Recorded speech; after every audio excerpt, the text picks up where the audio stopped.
Melayu di tanah semenanjung luas maknanya. Jawa itu Melayu. Candi Borobudur ialah salah satu pencapaian tinggi peradaban Melayu. Inilah kekuatan keutuhan tamadun Melayu. Arab, Pakistan, semua Melayu. Membuktikan kekuatan tamadun. Kemegahan dan kebesaran Melaka memang tidak bisa dinafikan. Pada abad ke-15 Melaka berada di puncak kejayaan dan kebesaran, yang dipandang sebagai masa keemasan dalam perjalanan sejarah politik Melayu. Pada masa itu, Melaka memainkan peran cukup penting di Asia Tenggara. Tidak hanya menjadi pusat perdagangan dan penyebaran Islam, Melaka pun mampu menjadikan bahasa Melayu sebagai lingua franca bagi masyarakat di wilayah tersebut. Karenanya banyak kalangan memandang Melaka sebagai lambang kejayaan bangsa Melayu. Ketika sejarah Melayu ditulis, kebesaran Istana Melaka baru saja mengalami kemunduran. Kemegahannya hanya menyisakan sebuah istana kecil di daerah pinggiran, dan tak pernah lepas dari gangguan Portugis dan Aceh. Kondisi yang menampar dan menyesakkan harga diri mereka. Kekayaan melimpah, dari perdagangan yang sangat menguntungkan melalui pelabuhan Melaka, hanya tinggal sejarah. Kejatuhan Melaka meruntuhkan kebesaran dan menggerus wibawa bangsa Melayu. Tidak hanya berakibat secara politis dan ekonomis, tapi juga membawa dampak psikologis bagi orang-orang Melayu. Karena setelah kejatuhan Melaka, tidak ada lagi kerajaan Melayu yang besar, yang muncul hanyalah kerajaan-kerajaan kecil yang merupakan kepingan-kepingan dari warisan kekuasaan Melaka. Dan pusatnya pun berpindah-pindah, serta menghadapi persoalan politik yang rumit sehingga sulit berkembang. Penulisan sejarah menjadi bagian dari upaya penguasa saat itu, mengatasi perasaan kehilangan kejayaan akibat runtuhnya Melaka pada awal abad 16. Ia memuat banyak hal berbau mitos untuk membangkitkan zaman keemasan masa lalu. Kisah-kisah yang diceritakan tidak dibuat berdasarkan catatan sejarah yang valid, melainkan dengan menggunakan imajinasi dan fantasi. Ia bukanlah sejarah Melaka, melainkan sejarah semu dan mitos tentang Melaka, yang kebesaran dan kejayaannya terletak pada kaitan atau identifikasinya dengan masa silam yang mitologis.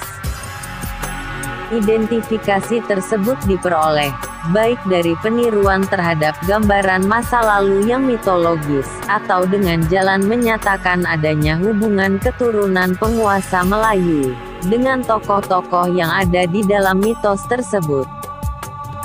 Upaya penguasa untuk mengatasi situasi sulit pada masanya memerlukan justifikasi yang tidak rasional tapi bersifat mitologis. Masa lalu yang melegenda, gaib dan mitologis dibangkitkan, dan masa kini dijelaskan atau dicari dalihnya dengan menggunakan masa lalu yang mitologis tersebut. Mitos zaman keemasan yang menyelipkan semangat tradisionalisme dan formalisme. Satu kecenderungan untuk menyembah masa lalu yang feodalistik, dan pengaruhnya masih terasa hingga saat ini. Ketika sejarah dan kisah-kisah Melayu tersebut tiba-tiba dihidupkan kembali, dan diklaim pemerintah sebagai bagian dari sejarah bangsa Malaysia, tentu saja mengagetkan banyak pihak. Bangsa Melayu ini ialah Mahawangsa, yang bermakna bangsa besar. Karena sebelumnya telah banyak peneliti sejarah menyimpulkannya sebagai sejarah semu dan mitos, yang dibuat tidak berdasarkan catatan dan sejarah yang valid. Bahkan di beberapa wilayah dan negara yang terkait dengan kesejarahan Melayu, sejak lama dianggap sekedar hikayat dan dongeng pengantar tidur. Melayu di tanah semenanjung luas maknanya. Jawa itu Melayu. Tadi kan saya sebut. Bugis itu Melayu.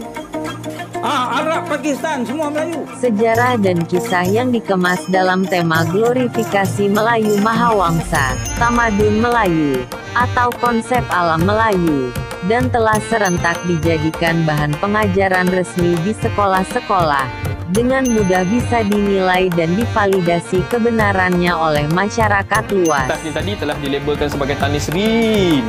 Kemudian kita pergi sampai ke hujung sini, kita ada Madagaskar. Cukup mengkomparasikannya dengan hasil penelitian para ahli sejarah kredibel, yang banyak tersebar di media online. Mereka akan segera bisa menyimpulkan konsep alam Melayu, Melayu Mahawangsa, tamadun Melayu, beserta kisah-kisah fantasinya, hanyalah sekedar ilusi dan halusinasi, yang dijadikan bahan propaganda untuk membangkitkan semangat kebangsaan Malaysia. Menumbuhkan rasa kebangsaan lewat kisah perjuangan dan kejayaan masa lalu, merupakan cara efektif, dan telah berhasil dilakukan oleh banyak negara. Namun akan menjadi fatal, saat berlandaskan kisah fiktif atau fantasi. Pada saatnya akan terkoreksi, sebagai kebohongan yang akan mempermalukan diri sendiri. Dan celakanya, isu kebangsaan yang diusung justru etnonasionalisme Melayu. Konsep rasialis warisan kolonial Inggris, yang menumbuhkan benih xenofobia etnis Melayu, terhadap etnis Cina dan India sejak dahulu. Xenofobia yang kemudian menjadi landasan bernegara. Xenofobia yang mengakomodir sistem monarki demi eksklusivitas tradisi.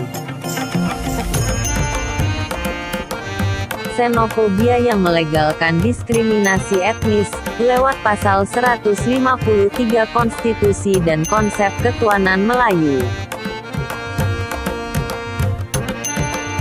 Xenofobia yang melahirkan kuota berbasis etnis dalam perekonomian, pendidikan, dan pemerintahan. Membangkitkan zaman keemasan masa lalu, tentu akan menumbuhkan kebanggaan dan keyakinan generasi berikutnya, untuk bisa sejajar dengan kejayaan yang pernah dicapai oleh bangsa-bangsa lain. Membayangkan dunia lain dan wujud lain di balik kenyataan yang dihadapi saat ini, adalah jalan untuk bisa mengatasi rasa tidak aman dan kecemasan. Namun itu semua berlaku sementara, tidak akan pernah menyelesaikan masalah. Malaysia harus segera bersiap, menghadapi gelombang besar arus perubahan yang niscaya terjadi. Berani merubah haluan kebijakan, dan menyingkirkan amunisi populisme agar tidak terseret arus derasnya. Terbukti ia telah menjadi induk berbagai diskriminasi yang terjadi. Keragaman menawarkan terciptanya harmoni, untuk menjadi dasar bagi identitas kolektif. Melahirkan nasionalisme kultural, dan menciptakan identitas nasional yang inklusif dengan landasan kesetaraan. Dan saat itulah, akan tumbuh perasaan memiliki terhadap bangsa. Terima kasih telah menonton video ini. Semoga bermanfaat. Salam.